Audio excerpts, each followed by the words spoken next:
Hello YouTube. This video takes us back to the 16th century Russia.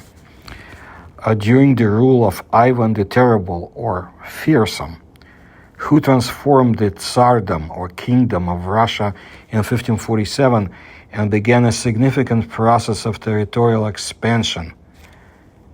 But there was more. On Winter Day in 1554, messengers from the Finnish Karela people arrived from the shores of the distant Murmansk Sea to the Tzar and the Grand Duke Ivan Vasilievich the Terrible. And they had a strange report with them. The envoys said that when they went fishing on the coast of the Murmansk Sea, now it's called the Barents Sea, they found two large ships or vessels anchored at the mouth of the Varzina River. Having boarded, the fishermen found the crew to be dead on each ship. In the message to the Tsar, they specifically noted that there were many goods aboard the ships. This event was reflected in the message of the Dvinsky Chronicle, specifically references the complete collection of Russian chronicles, volume 33, year 1977, page 150, if you want to check. The Tsar immediately sent an order to the governor of Dvina, Prince Semyon Ivanovich Mikulinsky, ordering him to send the best people in boats to the Dvinan site so that they could register the goods, write them down, and bring those ships to the Dvina on Holmogore. Fofan Makarov, Mikhail Kositsyn, Antilofey Poselsky, and Yemelian Yepikhov went there. They took cannons and pishali. I'll explain. Ship's gear from the vessels. They registered the goods aboard the ships and brought all this to Holmogore. Pishal is the common Russian name for early examples of medium and long-barreled firearms with aimed shooting. Those best people sent by the governor probably brought ships along with them, otherwise it would be difficult to deliver all the listed belongings on regular boats. The governor recorded the entire inventory of the ships and he sealed those ships. The bodies of the dead were apparently placed on ice. Among the various items found aboard the ships, there was a ship's log, which made it clear that both vessels were part of the English expedition commanded by Hugh Willoughby. His body was also found on one of the ships. The identification was facilitated by the fact that an English ship under the command of Richard Chancellor from the same expedition, but which turned out to be more fortunate, was already moored at the mouth of the Dvina. So there were three ships in that expedition. Chancellor himself was already in Moscow at that time, where he was negotiating with the Russian government on trade relations. 6 months earlier, the ships had lost each other due to storms.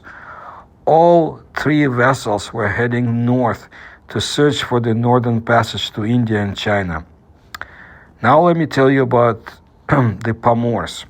It's an ethnographic group, Pomor, traditionally thought to be descended from Russian settlers, primarily from the city of Veliki Novgorod.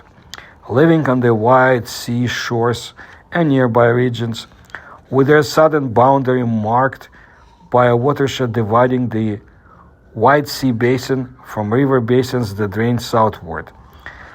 They primarily live in the Arkhangelsk Oblast.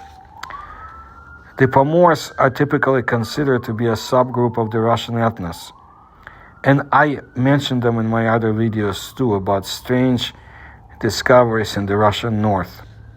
Well, thanks to the honesty of the Pomors and the measures taken by the Russian administration in the 16th century, the dead ships were not looted, and finally in November 1555, the very ships and the bodies of the crews were safely delivered to England.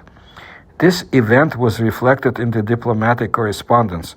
Venetian ambassador to London, Giovanni Micheli, informed the Doge some of the deceased were found sitting with a pen in their hands and paper in front of them, others sitting at the table with plates in their hands and spoons in their mouths, others opening a cupboard, others in other poses, as if statues that were placed in this way.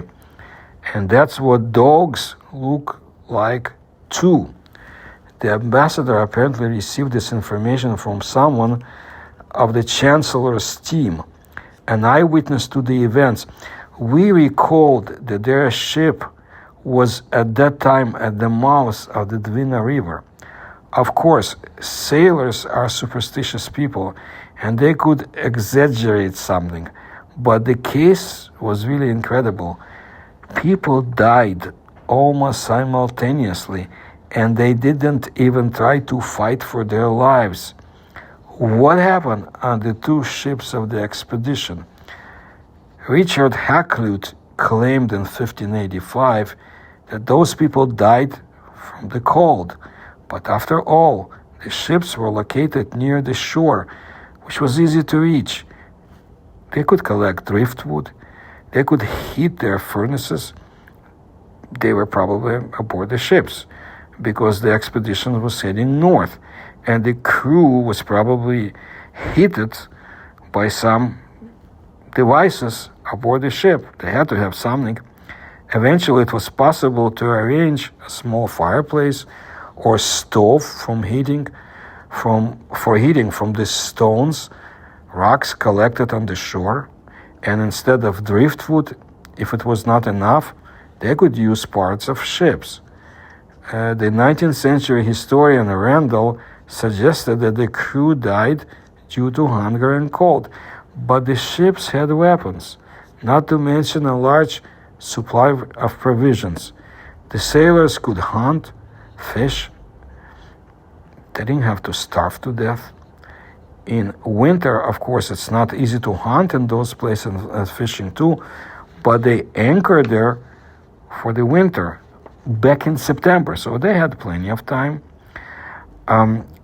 Northern skilled who traveled to the Northern Sea route for the first time in the years 1878-1879 assumed that the British died of scurvy.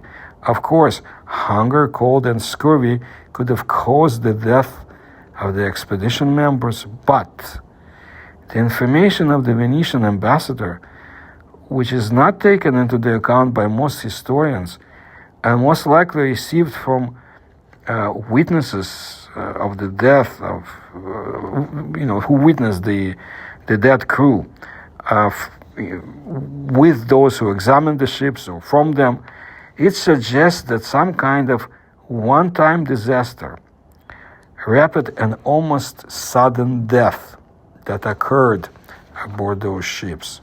To be fair, the ambassador's letter was first published only in 1877 and then again in 1928.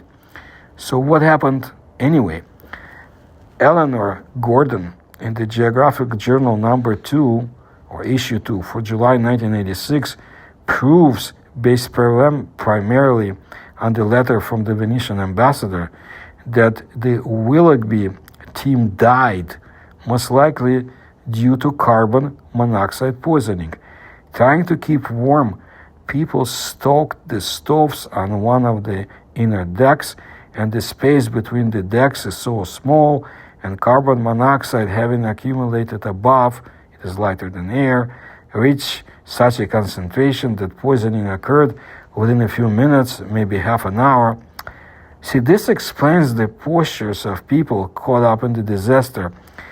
It seems that the mystery has been solved, but the Members of the ship's crew, they lived in England, where houses were mostly heated by fireplaces, and the ceilings of the households were quite low, and they probably knew that there should be vents when heating these furnaces. In addition, the decks of the ship were unlikely to be completely sealed, and carbon monoxide must have seeped into the cracks of the upper deck. And finally, the ships were wintering for more than a day or a week, which means that for some time the furnaces were heated, but nothing happened before. This means that the explanation of the tragedy of carbon monoxide poisoning cannot be fully accepted. So what caused such a massive loss of life? Well, let's consider several hypotheses of their deaths, and we'll repeat ourselves a little bit. 1. Cold. Wooden ships as potential sources of fuel were in order, and the ships had supplies of clothing as well as a cargo of woolen fabrics. So that explains why cold would not do. Hunger. The food was stored for 18 months. Even if some of them were rotten, some of the foods, there should have been significant reserves of breadcrumbs or flour. In addition, dogs were found along with the team. If people were starving, they would eat the dogs. 3. Scurvy. The standard set of provisions for sailors in the 16th century consisted of dried meat, fish, breadcrumbs, beer, wine, oil, vinegar.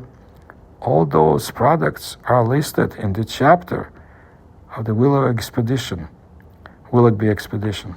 Such a diet could cause scurvy symptoms 4-6 months after the start of wintering. The first symptoms of the disease, weakness, dizziness, and muscle pain, could appear, but none of them died before the fateful day, as the British did not mention any burials at the ship's anchorage place. Lead poisoning. However, poisoning is a disease, hence a slow death, diarrhea, vomiting, and death one after the other, depending on the endurance of the body. The dead were supposed to be buried, but this did not happen. There is, of course, a somewhat exotic hypothesis. The infrasound killed the crew, but to some people it's closer to fiction, not to me, because I have described other perished expeditions and the infrasound as a cause. In short, the question of the causes of the deaths of almost 70 people on the shore of the Barents Sea in the 16th century still does not have a satisfactory answer. Will it be found? Well, some say that the crew was impacted by the northern Morocco. What is the northern Morocco?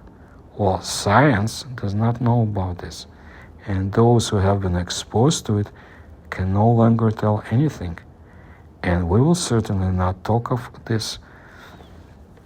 Maybe in the future we can discuss more about the paranormal phenomena of the North, and some I have discussed in my videos about the Kola Peninsula mysteries. Maybe someday we'll have an answer, or maybe not, as to what happened in the 16th century Russia with the British sailors and explorers. That's what I wanted to let you know today. If you like my research, please support through the links you find in the description to this video. Please like my videos. Please subscribe to my channel. Thank you.